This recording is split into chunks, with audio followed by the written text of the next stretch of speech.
Hello, welcome everybody. I am Linnell Stevens and I'm the Director of Development at Village Preservation, and I am so glad you're all here with us this evening. We have a huge treat in store for you. I'm going to give you a little bit about Village Preservation for those of you who don't know us. We've been documenting, celebrating, and fighting for the preservation of Greenwich Village, the East Village, and NoHo since 1980. We work to expand and extend landmark and zoning protections and stop inappropriate development. We also encourage appropriate development in our neighborhoods. We host roughly 75 programs a year, programs like tonight, most of which are free and open to the public. Our events are meant to illuminate the cultural and architectural heritage, history and depth, and the value of preservation in our communities.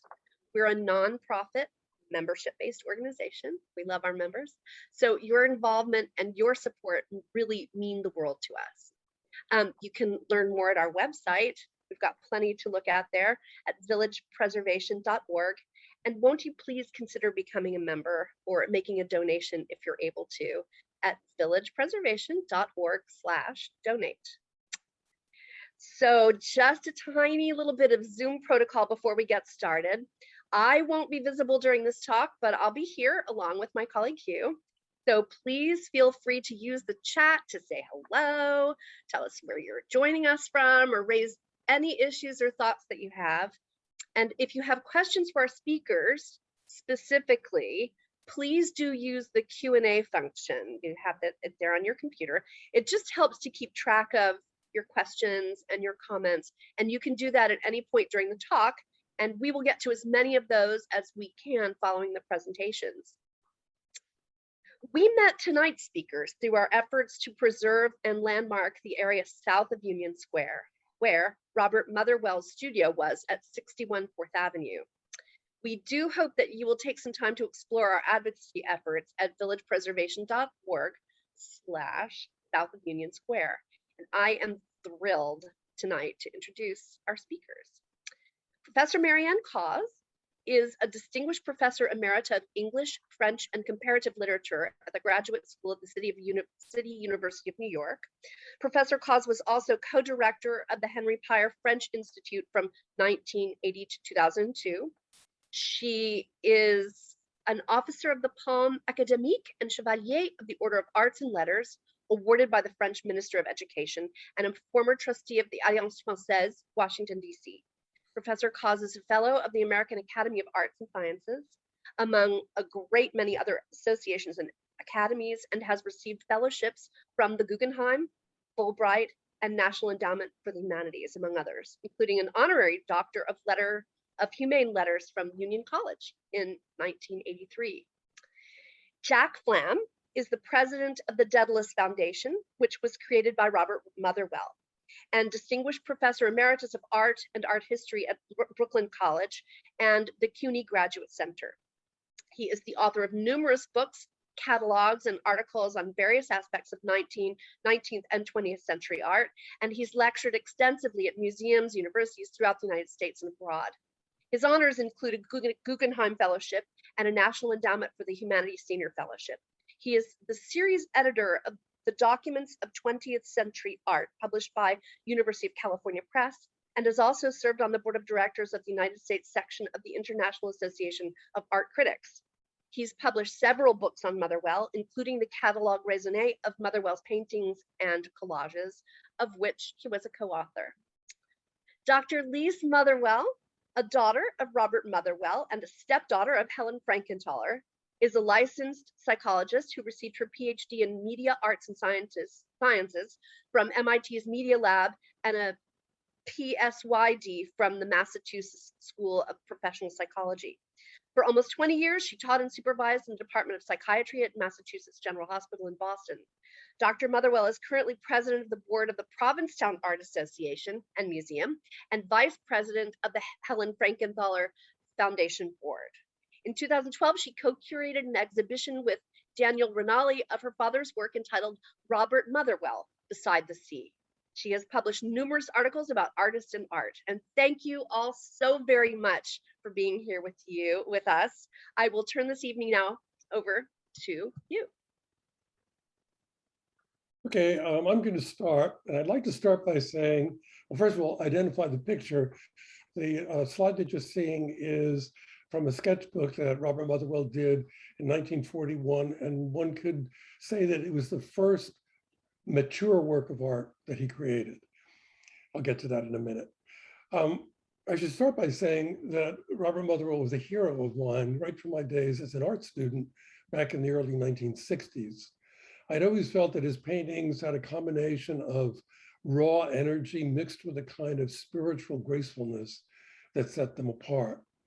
And I also greatly admired his writings and the books and the Documents of Modern Art series, which he founded in 1944, and which introduced me and many others to the writings of significant modern artists from all over the world. The idea behind the series was for the reader to get what the artists themselves had to say straight from the horse's mouth, as Motherwell liked to put it. So in January 1979, when I took the train to Greenwich, Connecticut to meet him for the very first time, I was rather nervous. But as soon as he picked me up at the train station, the conversation flowed so naturally that by the time we got to his house, about 15 minutes later, I felt as if I'd known him for years. We had many mutual interests and we soon became close friends. In the following years, we worked together on a number of projects, including the Documents of 20th Century Art series, which I now still edit. Aside from his art, he was a very special person, very frank, very direct, very articulate. He almost never made small talk. He was fascinated endlessly by the complexity and vibrancy of human existence, and he had deep insights into people as well as into art and literature and philosophy. He also gave pretty good advice when you had a problem.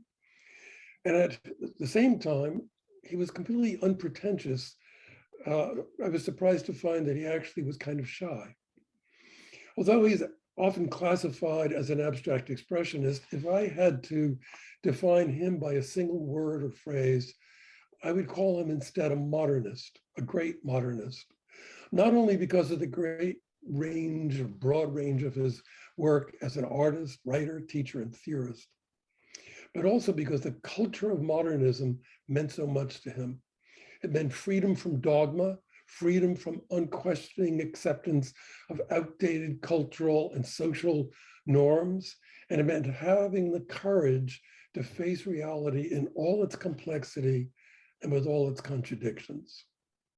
In fact, Motherwell had something like a religious commitment to the principles of modernism, which he once described as the creation of, I quote, shaped meaning without which no life is worth living, end quote. One of the tasks of modern art, he said, was to find a language that would be close to the structure of the human mind and to reflect the nature of our understanding of reality. And that is one of the, that is what he dedicated his art to. One of the things that I love about Motherwell's work is its diversity. Unlike many of his colleagues who developed what we might call signature images that they did endless variations on, Motherwell worked with a broad range of imagery, which means that his works offer a broad range of emotions, ideas, and kinds of experiences. So this page from the Mexican sketchbook was done during the summer of 1941. And he often said that his maturity as an artist began then, during that trip to Mexico with the surrealist painter Roberto Mata. It was then that Motherwell became involved with a surrealist technique of psychic automatism, which André Breton had described in the Futurist Manifesto as a way of expressing the actual functioning of thought, as Breton framed it, in the absence of any control exercised by reason and exempt from any aesthetic or moral concern. Automatism, as a way of connecting directly with the unconscious, played a really major role in Motherwell's art throughout the rest of his life. In fact, the tension between spontaneity and deliberation, between instinct and intellect, is at the core of his art. Next, please. And you see this in This painting recorded the Coyoacán, done right after he got back from Mexico. And if you look at the horizontal bar, you see all those splatters. Well, originally the whole painting was like that. It was it started out as kind of psychic automatism marks, and then he eventually shaped it with these geometrical scaffolding around it. During the 1940s, next slide, please, he was also very much involved with abstract figuration, as in the Emperor of China from 1947. And during the 1940s, next slide, please, collage became an important part of his work. He is one of the few great collagists, I think, and I'd say that he and Robert Rauschenberg are the two most outstanding makers of collage in America, American collage makers. This is a very ambitious collage from 1943. It's one of his earliest collages. It's astonishingly complex. And he also did a number of, next please, very painterly collages, such as this, The Poet from 1947. 1948, next please, he did a small collage called At 5 in the Afternoon, which is inspired by a poem by Federico Garcia Lorca. And he began at that time to work with stark black and white compositional motif based on rectangles and ovals that eventually became the Elegy to the Spanish Republic series. And he would continue to work on that series as one of his motifs for the rest of his life. Next, please. He did several works in the Elegy series at his studio at 61 4th Avenue, which was between 9th and 10th Streets, including a large oil paint version of At 5 in the Afternoon, which you remember had been a small gouache, and that is here. In 1949 and 1950, he also based the Robert Motherwell School of Fine Art at 61 4th Avenue, and he continued to work there until the spring of 1952. One remarkable aspect of his art, next please, is the way in which he was able to produce great work on both large and small scales. Back one, please.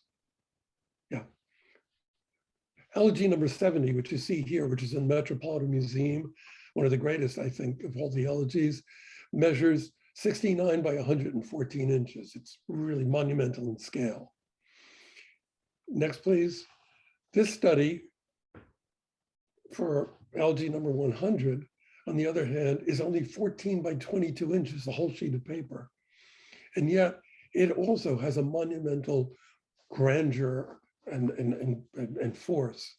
So it's really extraordinary the way he is able to keep that sense of intensity, both in large scale and small scale. But of course, the range of his work went way beyond the elegies. Next, please. During the 1950s, for example, he initiated several new series of works, such as the Je t'aime paintings.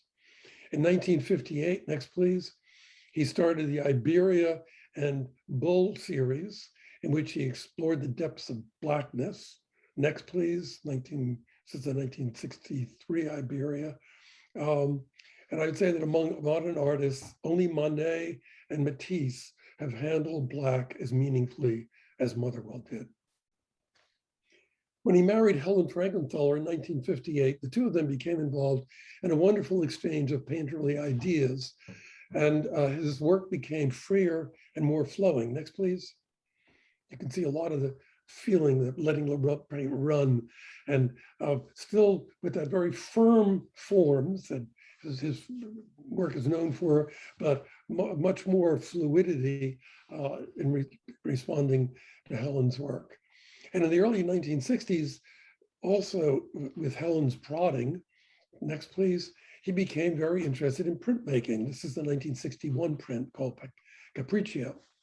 And over the next 30 years, he became one of the most prolific and one of the greatest printmakers in the world. He loved the collaboration involved with printmaking, and he loved the particular qualities of the print mediums he worked in: etching, aquatint, lithography, screen prints, even collage prints. Next, please. A medium that he invented with Kenneth Tyler. This is Bustos of 1975. Above all, he loved paper. He loved the calm, luminous gaze of paper. He loved the texture of paper, the feel of paper, the way it took the light. He was also very much open to the world directly around him, as in, next please, the Beside the Sea paintings, which he created in 1962, which are based on his observation of the water crashing against the bulkhead behind his house in Provincetown. And in the fall of 1965, he had a large retrospective exhibition at the Museum of Modern Art, in which, in a sense, completed the process of his becoming regarded as a modern master. But he didn't simply rest on his laurels. Only a couple of years later, in 1967, next please, he added a radically different kind of imagery to his repertoire when he began to work on the Open series, which was seen as a surprising new departure for him, which it was. But at the same time, if you think of the second slide we saw, Recuerdo de Coyoacán, that very geometrical work, you realize that the Opens were also related to some of his earliest works. And they have a mixture of austere geometry and, next please, and a kind of radiant sensuality, which he developed. And again, as with the elegies, he doesn't keep repeating a single image. There is an enormous amount of variation, as in Beige with Charcoal, 1973, or the sumptuous sensuality, next please, of Summer Open with Mediterranean Blue, a very large painting from 1974. One remarkable aspect, I think, of Motherwell's career was the way he was able to create top-grade work right to the end of his life. During the 1980s, next please, he created the Hollow Men paintings, very large paintings, ambitious in scale, and along with other series that were very ambitious. And in fact, the elegy paintings, next please, that he did during the last couple of years of his life, such as this one, Elegy number 172, With Blood is the title, which he finished the year before he died, has all the force and vitality and resonance of the elegies he had done as a much younger man 30 years before. And all of this was done despite, or maybe even because, of his increasing sense of his own mortality. I remember one day around 1990, after he'd had his first stroke, we were sitting in his studio talking, and at one point he turned his head and seemed to gaze far off into space. And he said to me, "Jack, right now I feel the way you feel when you're reading a really good book, which is so good that you don't want it to end. But of course," he said, "it has to." That was the only time, although he in many ways was obsessed with death throughout his life, that was the only time that he directly talked about his own mortality to me. He's an important artist for a number of reasons. Among them, I think, is that he showed how complex and profound and varied the vocabulary of modern painting could be. And he did so with great vitality and great integrity. I'd like to say a couple of words now, or a few words, about the Daedalus Foundation. He created the Daedalus Foundation to ensure that the things that mattered to him, modernism, visual literacy, arts education, scholarship, the stewardship of his work, would continue beyond his lifetime.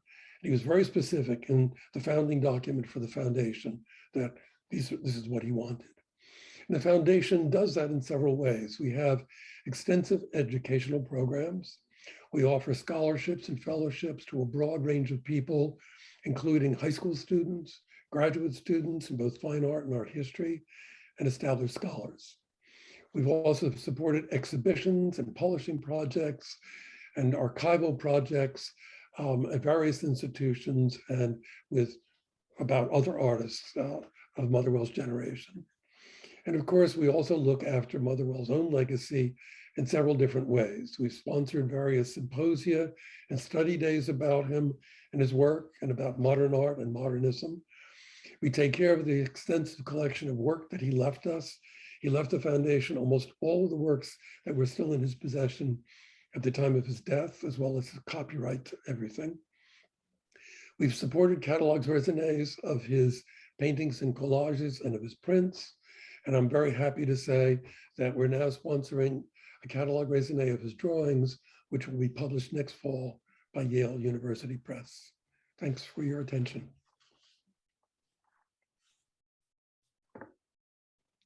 Jack, that was so great. That I find myself, you know, I'll repeat a lot of what you said or stress it. Let me say first that everything, I mean, you write so wonderfully. And I just think, you know, the radiant everything comes right through when you speak. My relation to Motherwell, first of all, he was very tall and I'm very short. And that made a lot of difference because somehow it was, I felt always at ease with him, some peculiar thing. We're both Scottish and we had the same kind of family and banker fathers and all that kind of thing. But it seemed to me that everything about Motherwell was about generosity to me and to many, many other people. But to me, I'm thinking because he had done this wonderful introduction to the Dada painters and poets, and he was going to write the introduction to my surrealist painters and poets. And then he gave me his permission to publish this wonderful thing on Joseph Cornell, which says, I love it, so long as he lives and works, Europe cannot snub our native art, which is the beginning of this wonderful piece that then he let me use in my work on Joseph Cornell called Theater of the Mind. So that generosity, it seemed to me, the bigness and the generosity are really what I want to stress, because it seemed to me that the moral consciousness that he had was intense. And that mattered to me immensely all over. It mattered to me in France. And we talked a lot about France and French poetry. He especially loved Mallarmé and Jules Lafforgue. And I totally agree. In one of his great works, you see a sailboat setting out and you can feel that it's about Mallarmé and, you know, setting out and the voyage of setting out. So the whole thing about Motherwell and voyage is incredibly important. I wanted to say one more word about the largeness. He was a large man with a large heart. And you can see when he's painting on the floor, that big gesture that he made. And he was all about bigness. And he kept wanting, you know, more space to put things in and more space to deal with. And he dealt with space better than any artist I happen to know anything about, which is few, but he is my hero of spaciousness. And I remember his talking to me about the reconciliation elegy. It had already gone to Washington, and he wanted to get to that one little corner that he hadn't finished. And that sense that he had of completeness and incompletion was very wonderful. That was the kind of thing we could talk about. We did talk a lot about collage, and I was thinking how he was so, he wanted to tell me, you know, and tell everybody how collage worked with buildings, because when Pierre Jarreau did the studio for Motherwell, the concert huts, he kept saying it's like collage. And did I see how it was like collage? I never quite got my mind around this, but his mind was so big he could get around a lot of things I wasn't able to manage. I wanted to mostly say about his relation to place, not just France and Mexico, but Mexico, because Jack talked about the Garcia Lorca poem, which is just wonderful. And it's, of course, about that famous warfighter, Ignacio Sanchez Mejias, 13th of August, 1934. And the poem that Garcia Lorca wrote about it is, of course, the source of that great elegy. And the elegy of blood we saw is about that too. And it goes, a las 5 de la tarde, eran las 5:00 de la tarde. It was 5 in the afternoon, at exactly 5 in the afternoon. And that precision of it somehow seems to me to be such a big point in the elegies and in a lot of else things. But I wanted to almost end saying how important place was to him, not just Black Mountain College. I'm from North Carolina, so that was another thing we got to talk a lot about, and Provincetown. And when I was at the Getty Foundation for a year, I rushed back to Provincetown to see him and talk about that wonderful series you see of the surf flashing against the wall. And about place and our meeting tonight, it seems to me that the 8th Street is so important. 39 East 8th Street, of course, is where the club met. And you will have read a lot about how modern art changed when the club and the artists took over, and it was called, of course, the club, and it was the 8th Street Club. And that's where all the artists met, like a cafe in France. It was like that. And I really wanted to end by saying that I thought his relation to the aesthetics of the whole world was incredible. We would talk a lot about music. We talked about the descending seventh in Bach's musical offering, and we would listen to that together. And it's called the Prussian Fugue, and it's, of course, the King's Fugue. And about those opens, which I loved most of anything, I think, the way the symbolism of them works, like the open window, and that's where Raphael Alberti, alla pintura, and Motherwell's opens and Motherwell's for painting those old. That's how he got to be collaborating with Alberti. And as Jack said, his sense of collaboration was intense. And I think that his black of Matisse, yes, he talked a lot about death, indeed. And the black of Matisse he would talk about, and then we would look at various blacks and talk about Mexico, the Dia de los Muertos, which is, of course, at once parodistic and satiric and terrible. And I felt with him very often that sense of terribleness, of terribilità, and the sublime of American painting and American poetry, not just Robert Frost, which we talked a lot about, but his sense of poetry. So for me, Motherwell was like the poetry of painting. Thank you. Thanks, Mary Ann. Hi, everyone. I want to apologize because my computer crashed in the midst of all that, so I missed most of both talks. So I will hope to not repeat anything, but I wanted to let people know a little bit about my father's early history, because it really informed what he did later on, and I think probably spoke or speaks a lot to what Jack and Mary Ann have probably had to say. And then I'll tell a couple of personal stories, and then I wanted to finish with a quote from my father, which I think is really the essence of who he was, and I think is very moving and a wonderful story as well as a quote. So my father was born in Aberdeen, Washington in 1915, and he ultimately grew up in San Francisco after his family had moved to Seattle and Salt Lake City and LA. Because my grandfather, Robert Burns Motherwell II, or Jr., was a banker and had been moved around quite a bit. He was of Scottish-German descent, and my father had a lot of respect for him as a banker, in the sense that he was really wonderful to his employees. He really advocated for them to get raises. He made, he brought in new technology to the bank. He saved the bank during the crash of 29, and my father had a lot of respect for that. But he also found him quite daunting, and found him brutally distant when he was angry. And that was very difficult for my father. His mother was a collector of antiques and actually helped my father develop his eye, his aesthetic eye, and they often went antiquing together. And the whole family spent their summers in Cohasset Beach in Westport, Washington, near Aberdeen.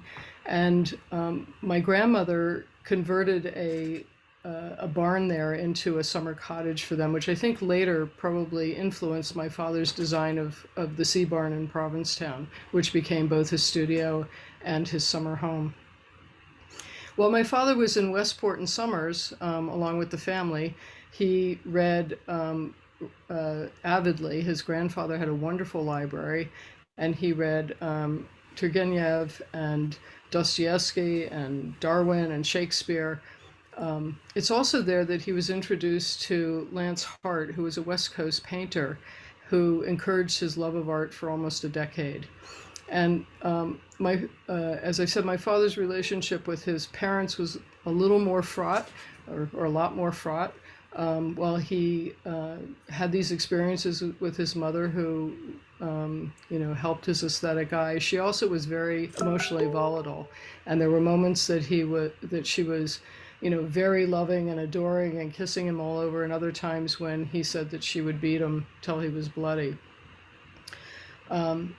He also despised their sort of bourgeois life. He hated, I think he probably hated structure. He didn't like the notion of having to have a family and sort of follow the American social norms, which obviously influenced his becoming an artist. So I think that this family history, and remember I'm a psychologist, so this family history obviously had a strong impact on him, and he felt often quite oppressed by it. And he also developed a life-threatening asthma when he was a child, and often had bouts of depression.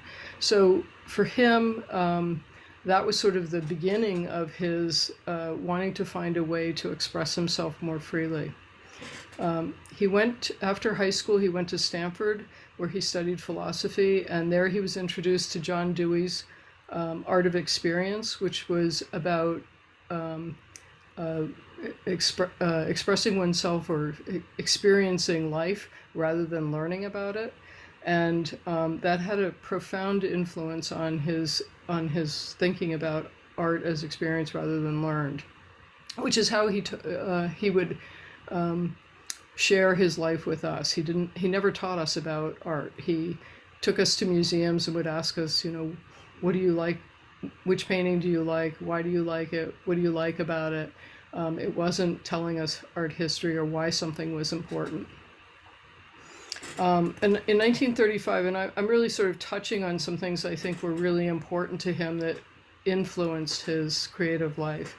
In 1935, his father took him on the Grand Tour with his sister.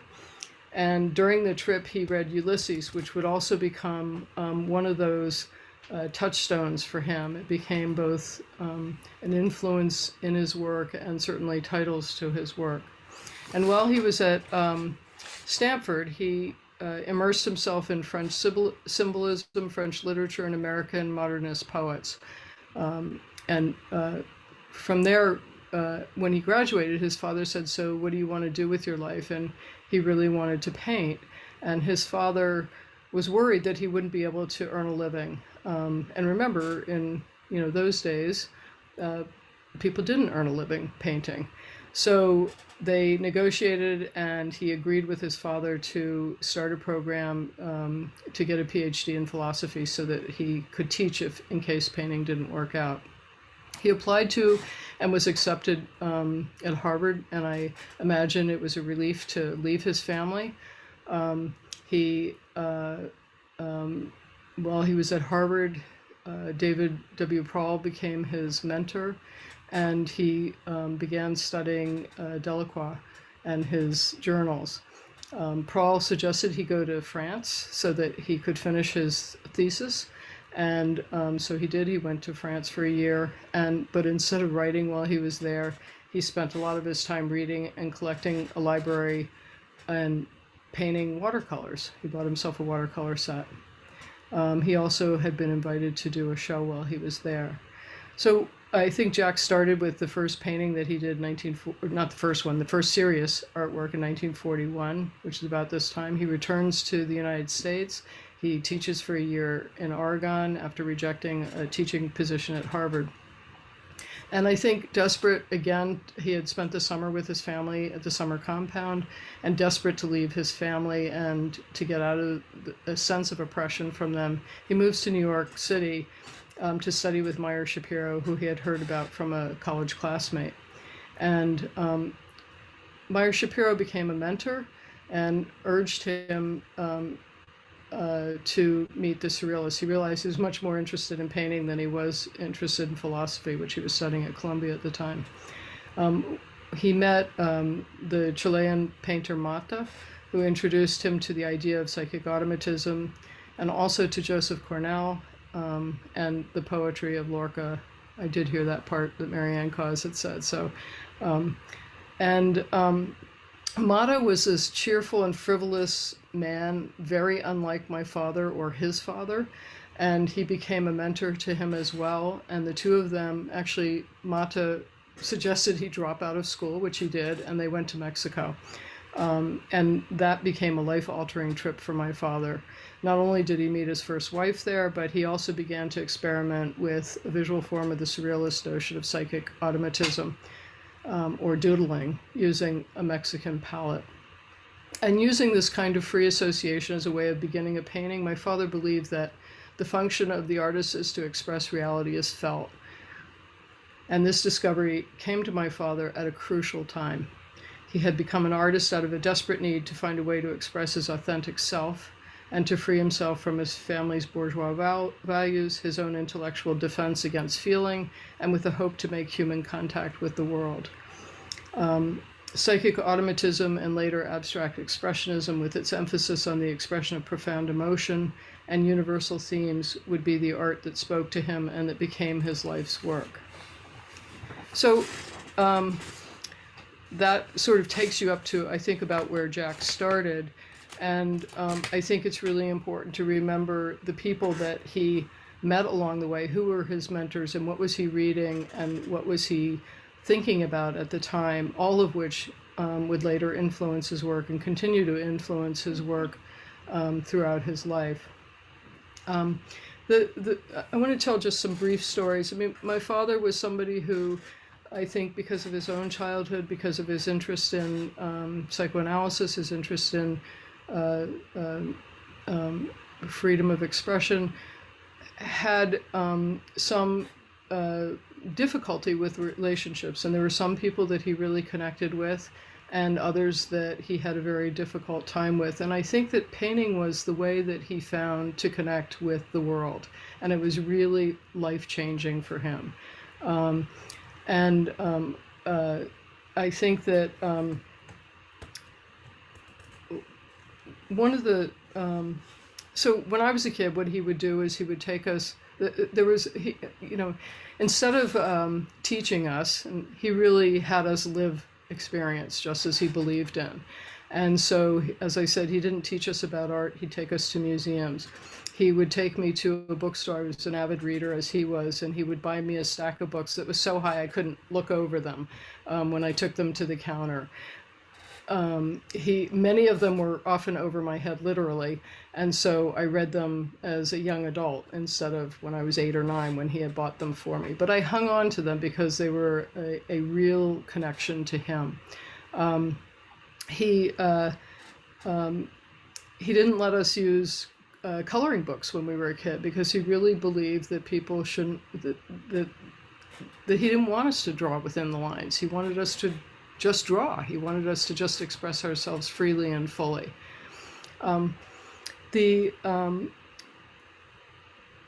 There's one story that I think of that's really important to me.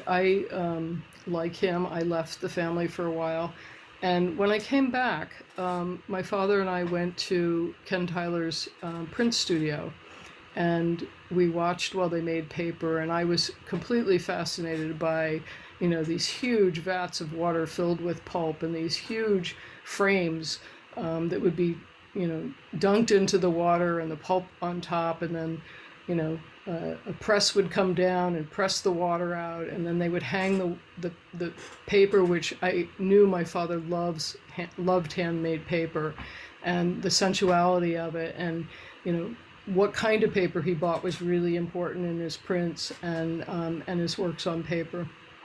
And while we were watching, once they hung the paper up, we sat down in the studio where Ken had just hung a bunch of his new works. And my father said to me, "So what do you think?" And, I'm not an art historian and I'm not an artist. And I think in childhood didn't really understand what he was doing, and because they weren't explaining it to us, because they wanted us just to experience it, I didn't really get it. And so I said, I really like those two, and I pointed two out, and he said, "Well, what do you like about them?" And I said, "Well, they were black and white, and I said, the black is really, really black, and I just feel the despair in them, the sense of tragedy in them. And I said, but the white sort of gives me hope. And he sort of nodded, and he sort of explained to me that the reason that the blacks were so black was because there was this tiny little line of white around the black that sort of made the black stand out. And I felt like at that moment that we had a connection. He had had an impact on me, and I had gotten something about his work that I hadn't seen before. And in a paper from 1955, and this is the quote I want to read, but also that I think really gives you a sense of my father's essence, was he wrote, and I noted that this was the year I was born, if a painting does not make human contact, it is nothing. But the audience is also responsible. I adore the old French lady because among my works she chooses those that specifically move her. Through pictures our passions touch. Pictures are vehicles of passion, of all kinds and orders, not pretty luxuries like sports cars. In our society, the capacity to give and to receive passion is limited. For this reason, the act of painting is a deep human necessity, not the production of a handmade commodity. I respect a collector who returned one of my abstract pictures to the gallery, saying it was too tragic in feeling for her to be able to look at it every day. But somewhere there is a man with a tragic sense of life who loves that same picture, and I think he will find one day a way to have it. These are really human contacts, and I love painting that it can be a vehicle for human intercourse. Thank you. Thank you so much to the three of you. Amazing to hear all of you speak about Robert Motherwell in such different and yet similar ways. I'm hoping that we can open this up now to the three of you just conversing about your experiences with Robert Motherwell. We had such a wonderful chat when we were talking about this in the early part of our meetings together, and I'd love for you guys to just talk about together as you had with us earlier about your experiences with Mr. Motherwell. Jack, if you want to start. Well, actually, the first thing I'd like to say something about his generosity. Over the years, I know that people who had studied with him remarked on what a generous teacher he was. And he also was generous in other ways. I remember, for example, after I'd known each other about a year and a half, we were working on a project together, and he said, let's meet on Saturday.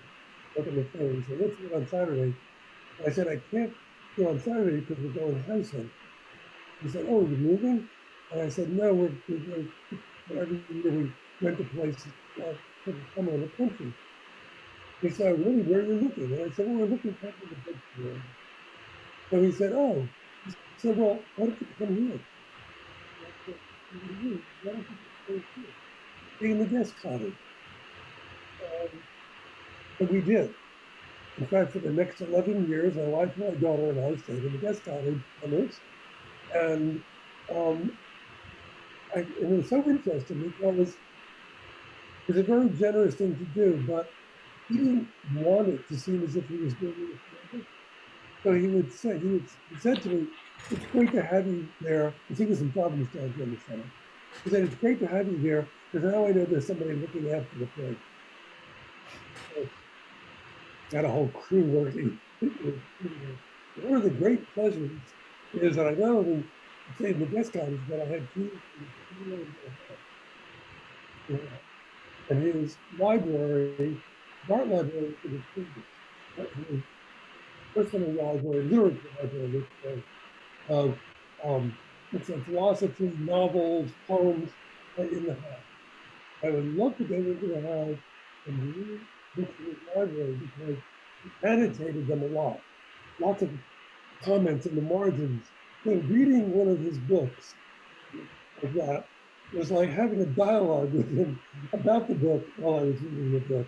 It was really one of the pleasurable aspects of those summers that I spent here.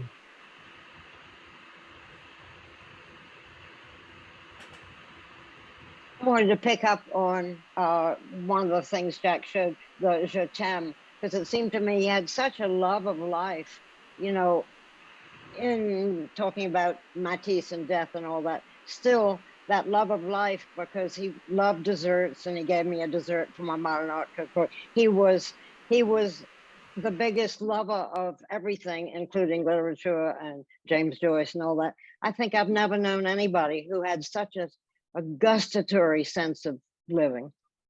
Mm-hmm. Mary Ann, you were talking about your the book called The Modern Art Cookbook. I'm gonna put a link in the chat. And I just wonder if you would talk just a little bit about that and about Mr. Motherwell's whiskey cake that he contributed for that book of yours. I would love to, and it's in paperback now, so that's nice. And because it was published by Reaction Press, they now publish everything in mine, which is very nice, including books that sync immediately. And Motherwell loved the whiskey cake. He loved drinking, as we know. I love drinking also. I'm a Southerner. I drank bourbon, and the whiskey cake seemed to me to be that kind of response to our talking about Southernness and loving not just the eating and the drinking, but the consumption, the sharing it. So what Jack was saying about collaboration seems to me incredibly important. I just felt collaborating with him was the best thing. And I loved what he said once, just that it was, you know, way over the top flattery. But he said, I paint my best things about poetry and you write your best things about art. And I thought that was a wonderful way of showing, you know, showing his generosity again. Yeah, and he loved eating. Me too. I'm dying to get he a loved slice of that cooking. whiskey cake. He loved to cook. He loved cooking. He loved cooking. He studied with Dion Lucas in France, Yes. Cordon Bleu. So Yeah. that was a wonderful thing. And somebody gave me her cookbook because of that. Wow, that's amazing. I'd love to get a slice of that whiskey cake, I have to tell you. Sounds Like right now. So I have an anecdote that sticks in my mind, which is in 1982, we went to Provincetown we're staying in Greenwich, and for the summer, and then my wife and daughter and I went to Provincetown because it was Renata and Bob's 10th wedding anniversary. And we stayed there for a few days, and my daughter at that time was 4.5 years old. And Renata was a great antiquer. And so we went out antiquing and for an afternoon, Renata, my wife, my daughter, and I. And my daughter saw this really weird object, which was a basket, a very large basket. It was as tall as she was, which was made in Thailand. And it had a horse's head, a basketry horse's head on it with 2 marbles for eyes. So it seemed to be like staring out into space and right through you at the same time. And it was really kind of creepy, but she really loved this thing. We bought it.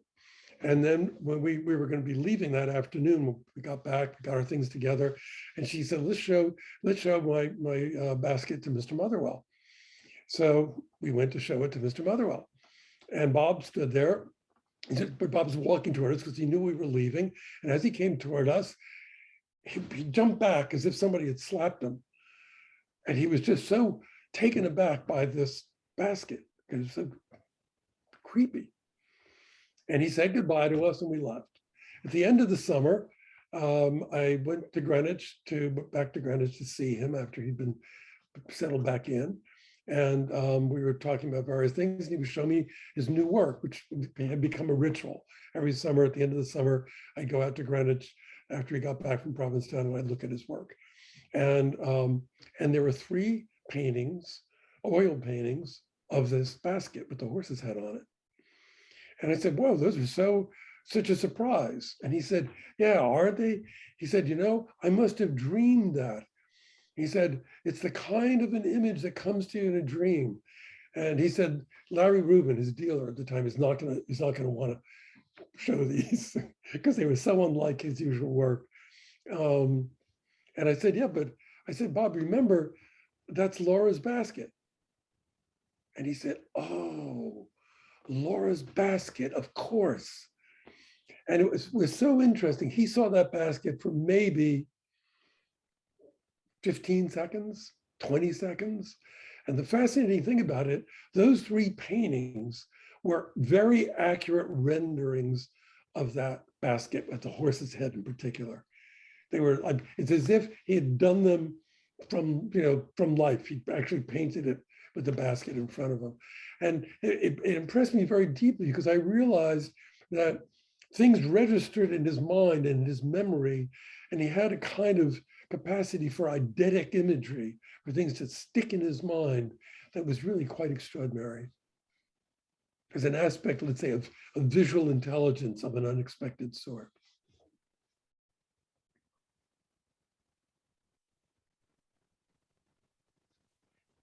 We have a few questions here that I can bring up if you like. First of all, what was the quote of your father's that you ended the discussion with, and is it somewhere published that we can share that?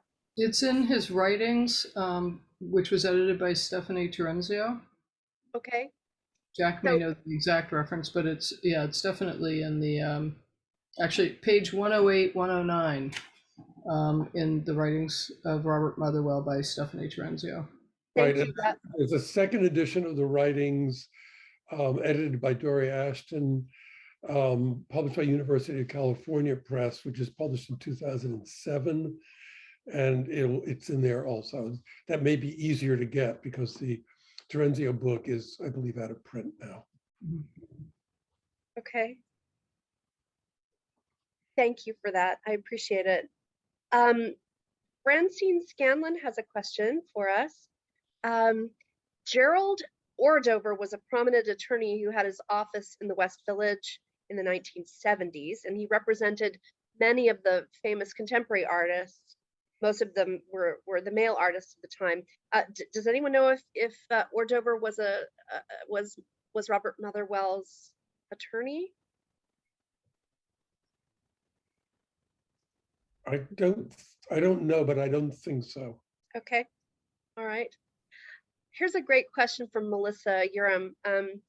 Lise, what is your favorite memory of your father?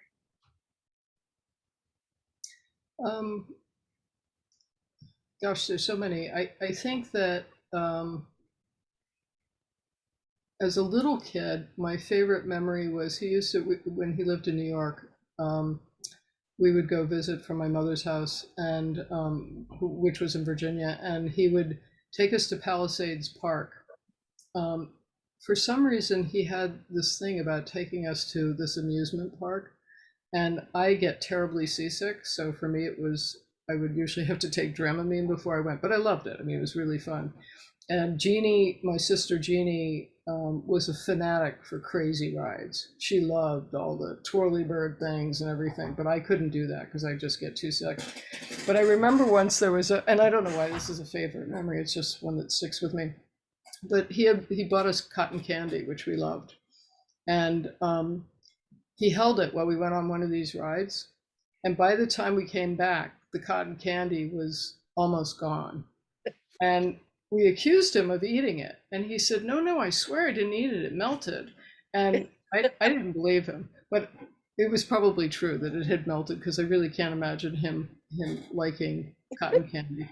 But another memory I have is, speaking of his cooking, is making us caramel apples, which was not something that he was not kid friendly, in the sense that he really, as Jack had said earlier, he didn't do small talk, and he didn't really know how to talk to kids on their level, although he so appreciated kids' drawings. I mean, he loved that spontaneous, unedited, just free emotional expression. but he probably didn't really talk to us till we were teenagers when he thought we could understand what he was saying. And so I think that for me, a lot of the experiences I had with him were like these connections of driving in the car with him. He's a Californian, so he loved having a convertible and the sun being on him. And we would go, drive to the bookstore, and my sister couldn't eat lobster, so he would take me to the lobster shack and we would have lobster rolls, which was like this very special thing that I got to do with him. Amazing. Mary Ann, I'd like to know your favorite memory of spending time with Mr. Motherwell. I would love to tell you, because it's about Joseph Cornell. So he would say, so it's the world's most boring person. What a great box maker, but how boring. And I would say, how was that? He said, Joseph Cornell would phone me over and over. And he really did love Bob Motherwell. And I would go under the table after 3 hours of listening to the phone. But the one thing you couldn't do was eat when you went to visit him, because of course he did. You couldn't eat the hard candy because Cornell wanted every bit of that candy. And if you reached out your hand to take a piece, that was the worst thing you could do. I love the fact that these stories were so engaging, and they were so, both Joseph Cornell and Motherwell, and I love them both. I love the boxes and the openness of the boxes and the closings and the openness and all that. And it just seemed to me very exciting for him to tell me about the 3 hours he spent under his table, so bored by Joseph Cornell. It's funny because Cornell, as you have just sort of alluded to, is very contained and boxed in, and Motherwell, as you also said, was expansive and generous and huge. And it's funny that you have chosen the two of those to both study and talk about, diametrically opposed. You choose people you love, and I love them both. Mm-hmm. That's fantastic. Jack, I'd love to ask you the same question. Well, one of the things about Bob is that he had a very good sense of humor, but he didn't laugh a lot. And it's, ha, ha, ha laughter. And he was physically reserved. And I remember we were having dinner one night in Greenwich with Renata, he and Renata and I. We had spent the day together, and even Renata and I were having dinner. And he told a story. We were talking about restaurants. And he told a story about when he and Helen were in Canada together. They were driving around and they saw a sign, and it said Chez Pierre or something like that. Chez Pierre, 3-star Michelin restaurant. And since they both like to eat well, they decided they would drive to Chez Pierre. So they turned off the main road and they drove down this bumpy road. Part of it is unpaved, and it goes on and on and on. It's not really close to the road. And eventually they get to Chez Pierre. And then they sit down and they have a meal, and it's terrible. Food is really awful. But at a certain point, Pierre comes to the table. And as Bob is telling the story, he's starting to kind of smile and almost laugh. And he then says, and Pierre comes to the table after the meal and he says, so how did you like your food? And he said, we didn't want to be rude. So we said, fine, it was very good, thank you. But he said, I saw on your sign that you have 3 stars Michelin, and I didn't realize that Michelin rated restaurants in North America. And Pierre said, oh, monsieur, mais pas de problème. If Michelin had a restaurant guide for the United States and Canada, we would have 3 stars. And as Bob is telling me this story, he starts to laugh harder and harder and harder. And eventually he literally lost control. Like a little kid can't control laughing. And I was so moved by that. First of all, the story is hilarious, but also the way that particular story just cracked him up entirely. It's great. That's a lovely memory. Yeah. And I think the French helps. He loved French. He loved France, Yeah, and I got to translate a lot of stuff for him. Right. I mean, his love of France was like his love of food. Good And point. so that's a wonderful story. I love it. The other thing is that he didn't do accents and things like that. Usually, he didn't do mimicry of any kind.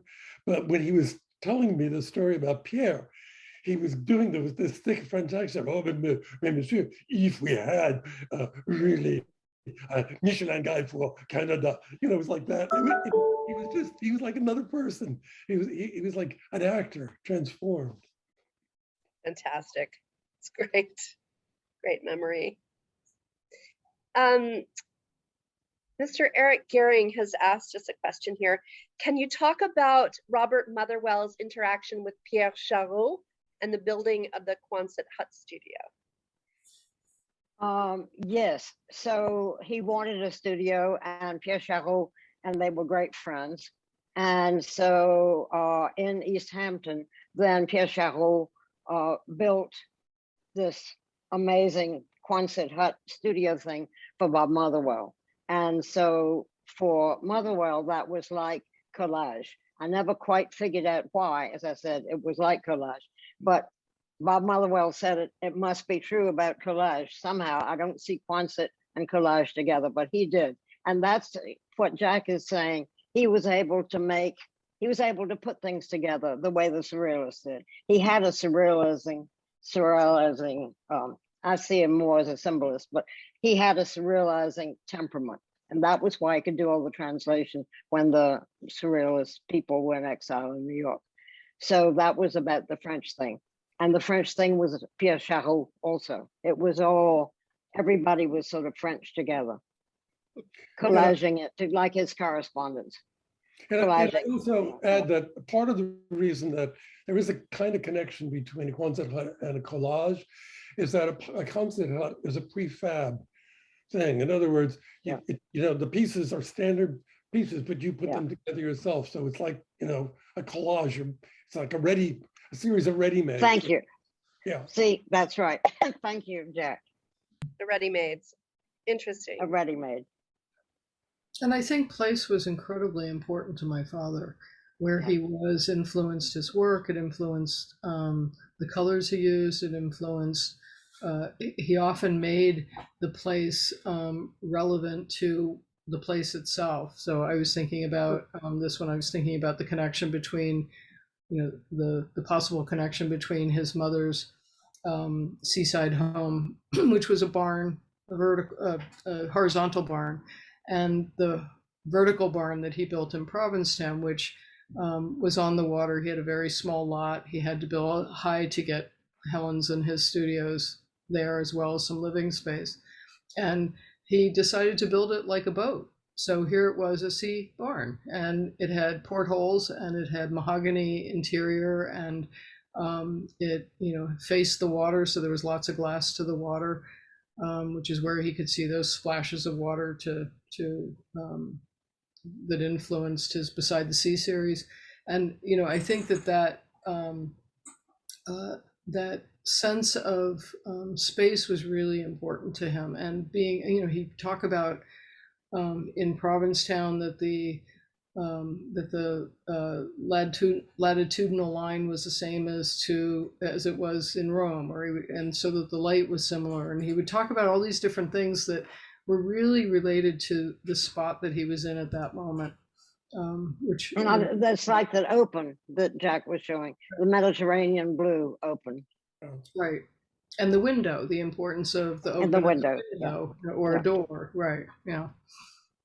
So I have a memory that I'd like to share, especially with Lise, which is at one point, the summers that I was in Greenwich through the 1980s, most of the time my wife weekdays would stay in the city because she was working.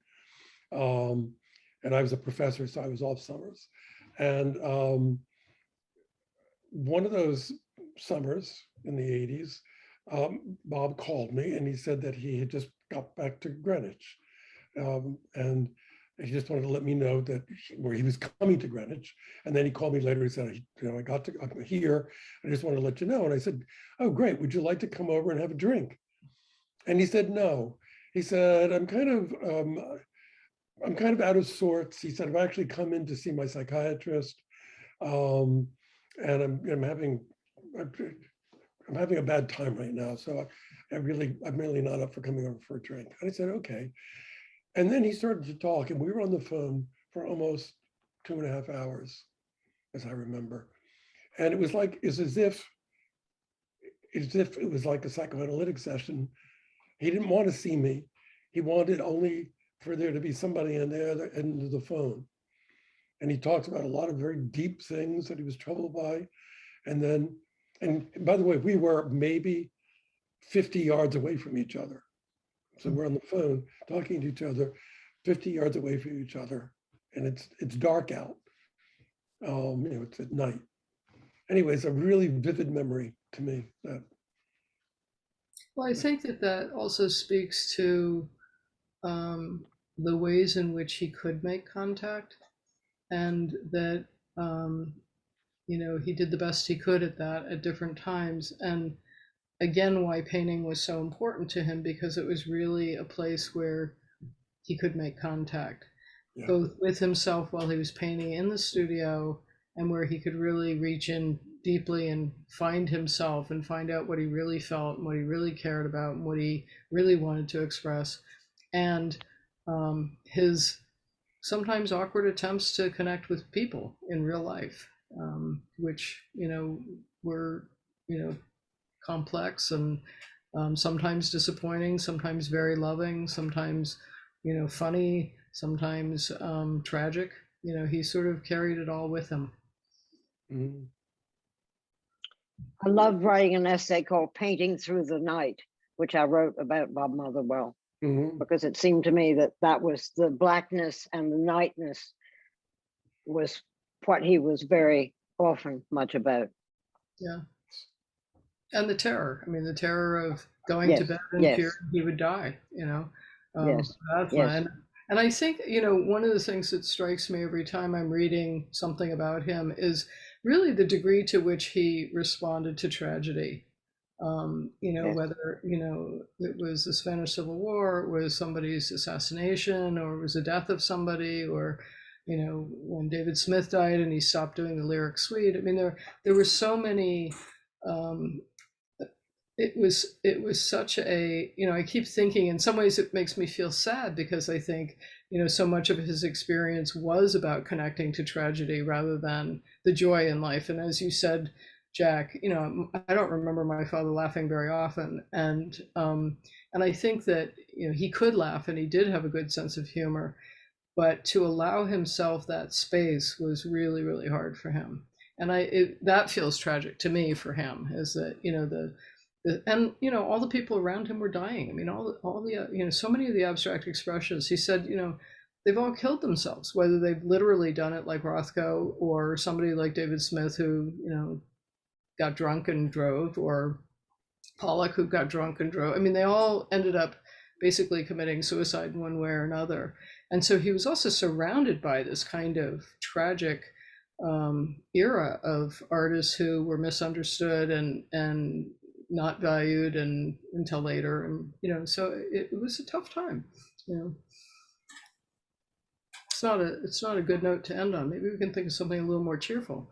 I was going to ask off topic, but sort of on. I want to know if any of you have thoughts on the real impact that his life in the Village, on either 8th Street or on at the club on 4th Avenue. What did his life in New York in the Village? What sort of an impact did it have, do you think, on his painting? I think, among other things, when he first got to New York, he lived in the Village, and he eventually moved uptown. But when he first got to New York, he also lived near Meyer Shapiro, who lived in the Village. And the Village in those days was a very particular place. It was where there was the greatest sense of freedom.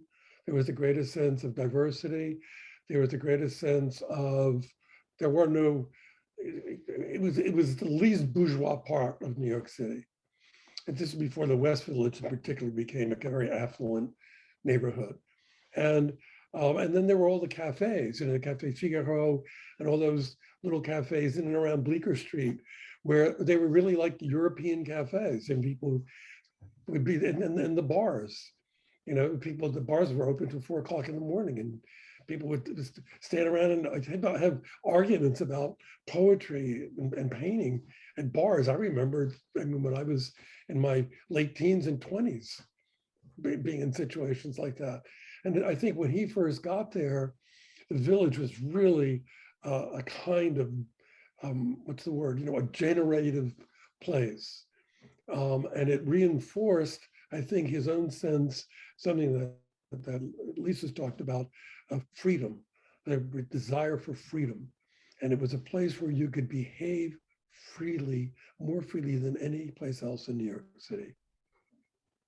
And it reminds me of what we had a brief conversation yesterday, but it reminds me of this notion of freedom with boundaries, that in some ways, I think the village was life to him. It was life-giving. I mean, people were living their lives, and while some of it was desperate, a lot of it was people really having this experience of living their lives. But I think about that in terms of the notion of freedom with some boundaries, and like with his painting, which starts with a gesture, sort of a psychic automatism, and then he starts reworking it and reworking it and reworking it. And I think in many ways his life was like that the village started this this complete freedom from what he had grown up with, and then over time he slowly figured out where the boundaries needed to be, for him to not go crazy or kill himself or do something else that many of the other artists weren't able to contain.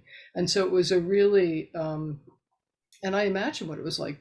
I also was a teenager and in college at that time, and going to jazz clubs and going to bars and all that. There was a great sense of freedom, but also tremendous creativity among the just sort of wild and craziness. There was also an enormous amount of creativity, and I wasn't born when he was doing that, when he was there, but when I read about the club and I read about the kinds of conversations, the intellectual conversations and the dancing always sticks with me. It's sort of like two sides of the coin.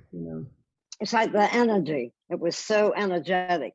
Yeah. And that carried over into his painting, I think. Yeah. I think that's a note where we can end this evening. Great note. I cannot thank the three of you enough for joining us this evening. You've been illuminating and wonderful to talk with, and great to get to know you. Thank you so very much, and thanks to all of you who've participated and stuck with us for this hour and 15 minutes. I'm just grateful. So good night, and we will be getting that cookbook for sure. Can't wait. Art and food, my favorite things. So, thanks again, Mary Ann, Lise, and Jack. And we thank really you. appreciate your time and your expertise. Have a great night, everybody. Good night.